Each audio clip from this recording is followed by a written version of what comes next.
नमस्कार, मैं हूं शशि तुषार शर्मा और आप देख रहे हैं चुनावी खबरों पर आधारित हमारा खास बुलेटिन। सबसे पहले आप दिन भर की बड़ी चुनावी खबरों को संक्षेप में जान लीजिए। उसके बाद हम आपको बताएंगे कि ये खबरें खास हैं क्यों और इनके राजनीतिक मायने क्या हैं। राजस्थान में लाल डायरी का जिन्न एक बार फिर से बाहर आया है। चुनावी मौसम में इसके क्या मायने हैं, इसकी बात करेंगे। बिरसा मुंडा की जयंती पर पीएम मोदी के झारखंड दौरे का राजनीतिक मकसद क्या है, इसकी भी चर्चा होगी। असदुद्दीन ओवैसी के कपड़ों और रेवत रेड्डी के आरएसएस कनेक्शन की तेलंगाना चुनाव में क्यों चर्चाएं हैं, इस पर भी चर्चा होगी। मध्य प्रदेश में मंगलवार को एक दूसरे पर कैसे बरसे हैं पीएम मोदी और राहुल गांधी, ये भी हम आपको दिखाएंगे। साथ ही अखिलेश यादव ने जातीय जनगणना पर कांग्रेस को क्यों घेरा है, इसकी भी चर्चा होगी। छत्तीसगढ़ में महिला वोटर्स को साधने के लिए क्यों और कैसे कोशिश की जा रही है बीजेपी और कांग्रेस की तरफ से, ये भी आपको जरूर बताएंगे। और आइए अब इन तमाम खबरों को विस्तार से समझ लेते हैं। मुख्यमंत्री अशोक गहलोत के उदयपुर वाटी दौरे से पहले पूर्व मंत्री राजेंद्र गुढ़ा के कथित लाल डायरी के 4 पन्ने सामने रिलीज किए गए हैं। इसके एक पन्ने में कथित रूप से राजेंद्र राठौर वैभव गहलोत के एक फोन का जिक्र कर रहे हैं, जिसमें वैभव गहलोत ये कह रहे हैं कि पापा सरकार रिपीट नहीं कर पाएंगे, ये लिखकर दे देता हूं। हालांकि कथित डायरी 2020 की है। ऐसा कहा जाता है कि ये डायरी रेड के दौरान सोमदत्त अपार्टमेंट से गायब हो गई थी। धर्मेंद्र राठौर ने ये लाल डायरी लिखी है। मंत्री पद से बर्खास्त उदयपुर वाटी विधायक राजेंद्र गुढ़ा ने कहा था कि वक्त आने पर वो लाल डायरी के और कुछ पन्नों का खुलासा करेंगे। इधर मुख्यमंत्री के उदयपुर वाटी दौरे से एन पहले गुढ़ा ने लाल डायरी के 4 पन्ने सामने ला दिए। उनका दावा यह भी है कि इनके पास पूरी लाल डायरी है। इसके पहले भी गुढ़ा लाल डायरी के कुछ पन्नों को मीडिया के सामने लेकर आए थे। दावा यह किया गया था कि इन पन्नों में मुख्यमंत्री अशोक गहलोत के ओएसडी सौभाग्य सिंह, पर्यटन विकास निगम के चेयरमैन धर्मेंद्र राठौर के बीच राजस्थान क्रिकेट एसोसिएशन यानी आरसीए के चुनाव में लेन देन की बातचीत का जिक्र है। सीएम के बेटे वैभव गहलोत भी आरसीए के अभी अध्यक्ष हैं। देखिए गुड़ा जी, लाल डायरी, पीली डायरी, काली डायरी, कुछ भी करें, एक तो चुनाव 10 दिन चुनाव का समय रह गया, वोटिंग का जब कर रहे हैं तो सबको पता है कि क्या है, पाखंड है, स्टंट है। अगर वो लाल डायरी सेंट्रल एजेंसी से जब छीन के लाए थे, ऐसी जब बात आई थी, खबर आई थी, तो सेंट्रल एजेंसीज क्या कर रही थी, ऐसे एविडेंस कोई भी उठा के ले जाएगा, फिर इतने समय तक कोई कार्रवाई नहीं करेंगे, कोई एफआईआर लॉन्च नहीं करेंगे। क्योंकि सेंट्रल एजेंसीज, जैसा कि सारे नेता आरोप लगाते हैं, वो बिल्कुल लचर व्यवस्था में है क्या? देखिए, लाल डायरी का काफ़ी समय से चल रहा है और लाल डायरी ने नाथी का बाड़ा भी उसके साथ संलग्न है। तो लाल डायरी में जिनके कारनामे हैं वो धीरे धीरे खुलेंगे। और राजस्थान में जिस प्रकार से भारतीय जनता पार्टी के पक्ष में आम आदमी का एक झुकाव हो रहा है, आम नागरिक का झुकाव हो रहा है, मैं सोचता हूँ कि राजस्थान में 2/3 मेजोरिटी से भारतीय जनता पार्टी की सरकार बना रही है। राजस्थान की सियासत में लाल डायरी काफी समय से सुर्खियों में है। बीजेपी भी इसको लेकर कांग्रेस पर निशाना साधती ही रही है। चुनाव प्रक्रिया के बीच इसके पन्ने रिलीज करने के मायने अलग अलग निकाले जा रहे हैं।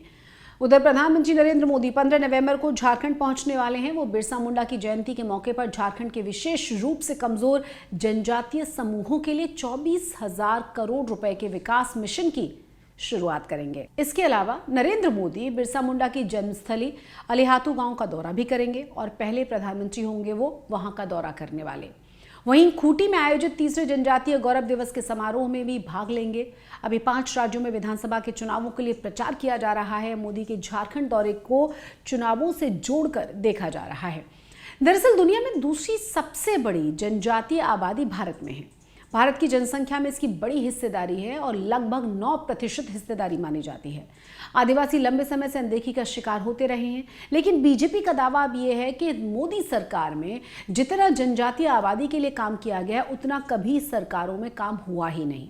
साथ ही साथ भगवान बिरसा मुंडा के जन्मोत्सव के अवसर पर उनकी जन्मस्थली पर भी हम लोगों ने कार्यक्रम का आयोजन किया है। सभी माननीय प्रतिनिधियों को भी हम लोगों ने इसमें आमंत्रित किया है। साथ ही साथ स्थानीय लोगों को भी इसमें हम लोगों ने आमंत्रित किया है कि वो इसमें पार्टिसिपेट करें।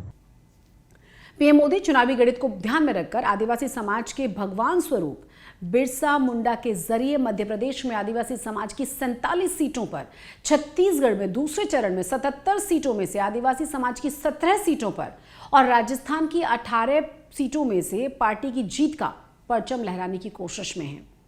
मध्य प्रदेश, छत्तीसगढ़ में तो माना यह जाता है कि जिस पार्टी को आदिवासियों ने वोट दे दिया उसी की सरकार बन जाती है। 2018 में चुनाव में इन दोनों ही राज्यों में बीजेपी को आदिवासियों का साथ नहीं मिला था और उसके बाद उसके हाथ से सत्ता छिटक गई थी। उधर तेलंगाना में 30 नवंबर को वोटिंग होनी है, लेकिन चुनाव प्रचार अभी बहुत ज़्यादा आक्रामक है। सभी पार्टियां एक दूसरे पर जमकर हमला बोल रही हैं। 12 नवंबर को तेलंगाना कांग्रेस प्रदेश अध्यक्ष रेवंत रेड्डी ने ओवैसी के कपड़ों पर कमेंट किया था। रेड्डी ने सभा में कहा था कि ओवैसी शेरवानी के नीचे खाकी निक्कर पहनते हैं। रेड्डी ने आरोप लगाया था कि ओवैसी और बीजेपी वाले मिले हुए हैं और उन्हें राज्य से दोनों को ही हटाना है। रेड्डी के बयान पर ओवैसी और उनके भाई अकबरुद्दीन ओवैसी ने किस तरह से भड़ककर बयान दिया है, दोनों ने रेड्डी को कैसे निशाने पर लिया है, देखिए। तेलंगाना का कांग्रेस का सदर अपनी शुरुआत करता है आरएसएस में चड्डी पहनकर, आरएसएस से शुरू करता है लट फिराकर, फिर एबीवीपी में जाता है और फिर उसके बाद तेलुगु देशम से होकर तेलुगु देशम को बर्बाद करके अब कांग्रेस में चला गया। तो कल किसी ने एक अच्छा बताया कि कांग्रेस के गांधी भवन पर मोहन भगवत का कब्जा हो चुका है। ना इधर ही चैन है ना उधर भी चैन।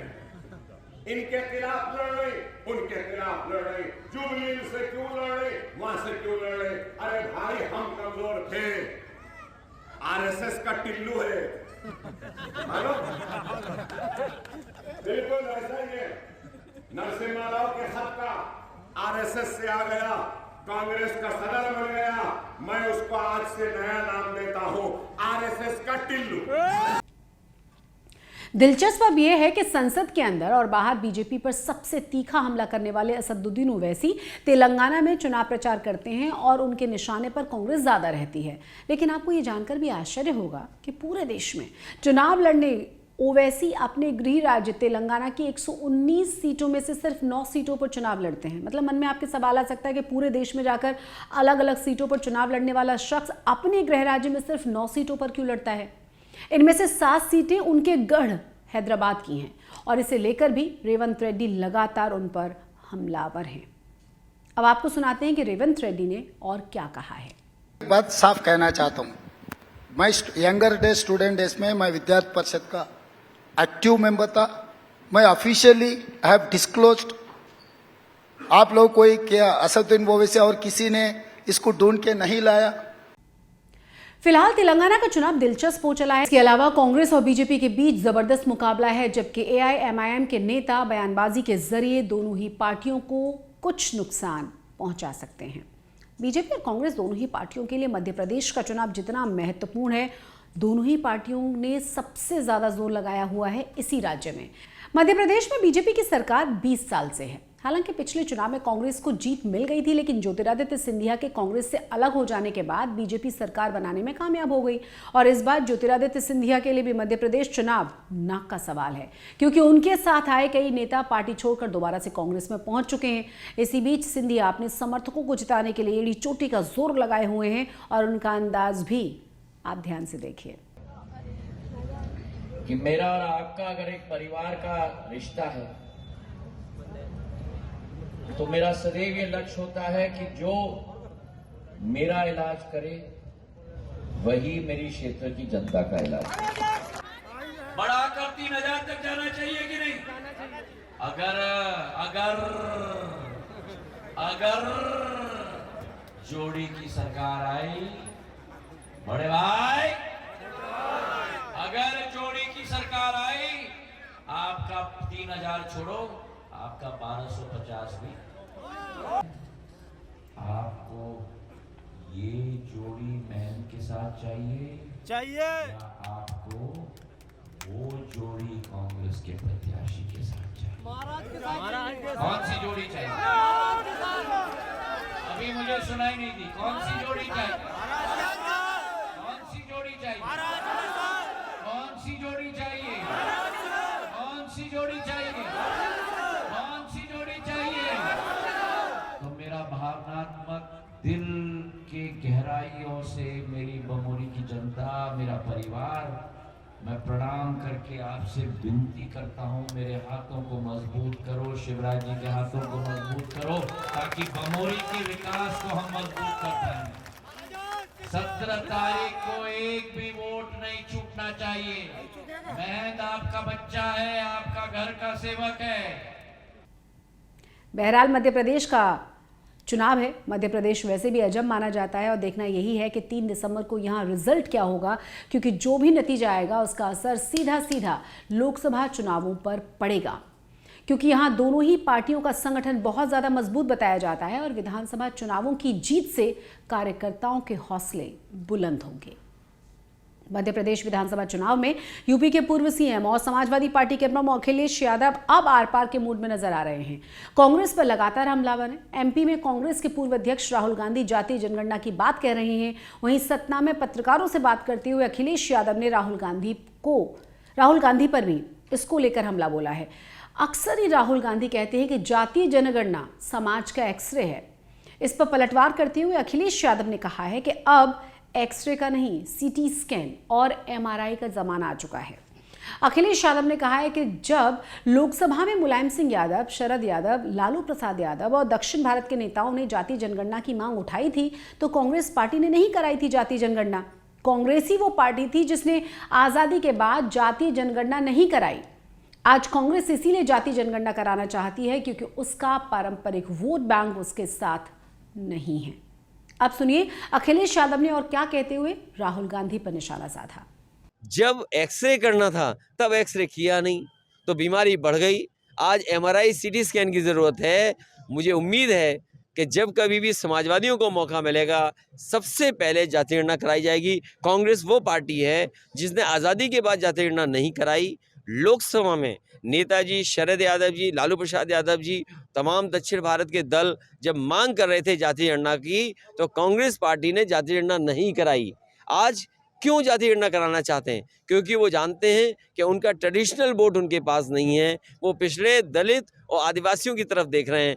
पिछड़े दलित आदिवासी भी जानते हैं कि आज़ादी के बाद धोखा उन्होंने दिया, इसलिए इस बार उनकी कहीं बात बनने वाली नहीं। सभी को लग रहा है कि जाति जनगणना यूपी समेत हिंदी पट्टी में जीत का फॉर्मूला हो सकती है। जो दल ओबीसी वोट बैंक के साथ 2 बड़ी जातियों का वोट हासिल करेगा उसे ही ज्यादा सीटें मिल जाएंगी। नरेंद्र मोदी और बीजेपी से लड़ाई के लिए अखिलेश यादव ने पीडीएफ फॉर्मूला बनाया है। समाजवादी पार्टी पिछड़ा, दलित, आदिवासी पर फोकस कर रही है। अखिलेश यादव ने यूपी में सबसे पहले जातीय जनगणना की मांग की थी। कांग्रेस और राहुल गांधी भी ओबीसी वोटर्स को अपने पाले में करने के लिए जातीय जनगणना का दांव चल ही रहे हैं। सवाल अब यह है कि अगर कांग्रेस ओबीसी जातियों के बीच में पैठ बना लेती है तो नुकसान किसका होगा? उत्तर प्रदेश में कांग्रेस के ओबीसी प्रेम से सबसे ज्यादा नुकसान होगा समाजवादी पार्टी को। इसीलिए अखिलेश इस मुद्दे को कांग्रेस को फ्री हैंड देने के मूड में बिल्कुल नजर नहीं आते। मध्य प्रदेश के बाद अब छत्तीसगढ़ में भी चुनावी मौसम में सभी पार्टियों की नजरें हैं महिला वोटर्स पर। महिला वोटर्स को साधने की कोशिश में बीजेपी और कांग्रेस दोनों में ही होड़ लगी हुई है। बीजेपी ने अपने घोषणा पत्र में महिलाओं के लिए महतारी वंदन योजना की घोषणा की है। घोषणा पत्र में कहा गया है कि राज्य में बीजेपी की सरकार बनते ही महतारी वंदन योजना के तहत राज्य के हर वर्ग की विवाहित महिलाओं को 1,000 रुपये महीना और 12,000 रुपये साल दिया जाएगा। दिवाली के मौके पर कांग्रेस ने बीजेपी के वादे की काट के रूप में गृह लक्ष्मी योजना का ऐलान कर दिया। सीएम भूपेश बघेल ने कहा कि छत्तीसगढ़ में फिर से कांग्रेस की सरकार बनते ही महिलाओं के लिए गृह लक्ष्मी योजना शुरू कर दी जाएगी। सीएम ने बताया कि इस योजना के तहत राज्य की महिलाओं को हर साल 15,000 रुपए दिए जाएंगे। सुनिए भूपेश बघेल को। ये अपेक्षा करत हूँ कि उसका समृद्धि आए और सक्षम हम देखना चाहते हैं। और ये अवसर में, दिवाली के अवसर में मैं घोषणा करत हूँ कि आज आप सब कांग्रेस ला वोट दो, छत्तीसगढ़ के कांग्रेस सरकार बनाओ और छत्तीसगढ़ गृह लक्ष्मी योजना हमन सरकार बनित लॉन्च करबो और सबो मातारी बहनी मन ला 15,000 रुपया सालाना देबो। कांग्रेस के इस दाव की एक वजह सूबे में पुरुषों की तुलना में अधिक महिला मतदाताओं का होना भी बताया जा रहा है। सूबे में कुल मिलाकर 2,03,60,240 मतदाता हैं। इनमें पुरुष मतदाताओं की तादाद है 1,01,20,830, जबकि महिला मतदाताओं की संख्या है 1,02,39,410, जो पुरुषों के मुकाबले 1,18,580 ज्यादा है। ऐसे में हर दल की महिला मतदाताओं को अपने पाले में करने की कोशिश है लगातार। अब कुछ अन्य खबरों का रुख कर लेते हैं। राजस्थान में अपने बागी प्रत्याशियों से परेशान बीजेपी एक्शन मूड में है। बीजेपी ने मंगलवार को 2 बागियों को पार्टी से बाहर का रास्ता दिखा दिया। सवाई माधोपुर से निर्दलीय चुनावी मैदान में उतरी आशा मीणा और गंगापुर सीट से चुनाव लड़ रहे छोटे लाल सैनी को तत्काल प्रभाव से पार्टी से निष्कासित कर दिया गया है। सवाई माधोपुर में बीजेपी के दिग्गज नेता किरोड़ी लाल मीणा को पार्टी ने टिकट दिया है। कुछ दिन पहले किरोड़ी लाल मीणा का एक वीडियो वायरल हो गया था, जो हमने आपको दिखाया भी था, जिसमें वो आशा मीणा से चुनाव नहीं लड़ने की अपील करते हुए नजर आ रहे थे। इसके बाद भी आशा मीणा नहीं मानी थी, तब पार्टी ने उनके खिलाफ एक्शन लिया है। चुनाव में वोट के लिए नेता क्या क्या नहीं करते। कोई चंदा मांगकर चुनाव लड़ने की बात करता है, कोई रोकर वोट मांगता हुआ नजर आता है। शिवपुरी जिले की पोहरी विधानसभा क्षेत्र से चुनाव लड़ रहे ज्योतिरादित्य सिंधिया समर्थक पीडब्ल्यूडी राज्य मंत्री सुरेश राठखेड़ा जनता के सामने वोट के लिए रोते हुए नजर आए हैं। आंखों में आंसू लेते हुए सभा के दौरान जनता ने से उन्हें वोट मांगी उन्होंने और वोट देने की भीख आंखों में आंसू लेते हुए सभा के दौरान जनता से उन्होंने वोट के रूप में भीख देने की अपील की है। इसके अलावा वो सभा में साष्टांग भी हो गए। जनता के सामने नमन करते हुए उन्होंने वोट देने की अपील की।